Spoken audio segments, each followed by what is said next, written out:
আসসালামু আলাইকুম। আশা করছি যে যেখান থেকে আমার এই ভিডিওটা অন করছেন সকলেই আল্লাহর রহমতে ভালো আছেন।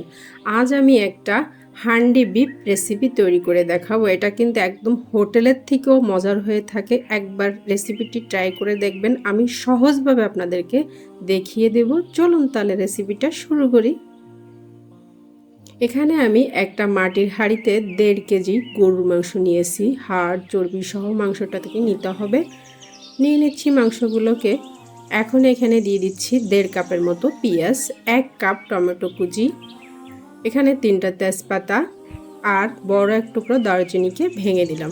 এখানে জয়িত্রী একটা দিয়ে দিচ্ছি, এখানে একটা স্টার আনিস একটা, আর 2টো কালো এলাচ, 8-10টার মতো ছোট এলাচ, 8-10টার মতো লং, ছোট্ট একটা জয়ফলের টুকরা, এখানে 2 টেবিল চামচ রসুন বাটা দিয়ে দিচ্ছি, আদা বাটা 2 টেবিল চামচ, এখানে জিরার গুঁড়া 2 চা চামচ, আর দিচ্ছি ধনিয়ার গুঁড়া 2 চা চামচ, এখানে হলুদের গুঁড়া 1.5 টেবিল চামচ, এখানে শুকনো মরিচের গুঁড়া 2 টেবিল চামচ, লবণ 2 চা চামচ, আর গোলমরিচ 8-10টা, এখানে 8টা কাঁচামরিচ আর টক দই 1/2 কাপ, এখানে ফাটিয়ে দিয়ে দিলাম সরষের তেল 1 কাপ।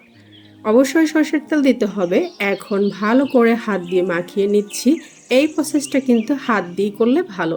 ঢাকনাটা লাগিয়ে দিয়ে নিয়ে যাচ্ছি চুলোতে।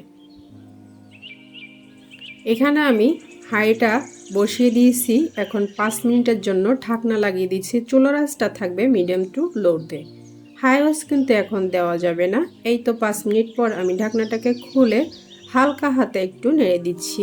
এটা যেহেতু মাটির হাঁড়ি, খুব জোরে সোরে নাড়া দেওয়া যাবে না, একদমই হালকা হাতে নেড়ে দিতে হবে। আবারও আমি ঢাকনা লাগিয়ে দিচ্ছি 5-10 মিনিটের জন্য।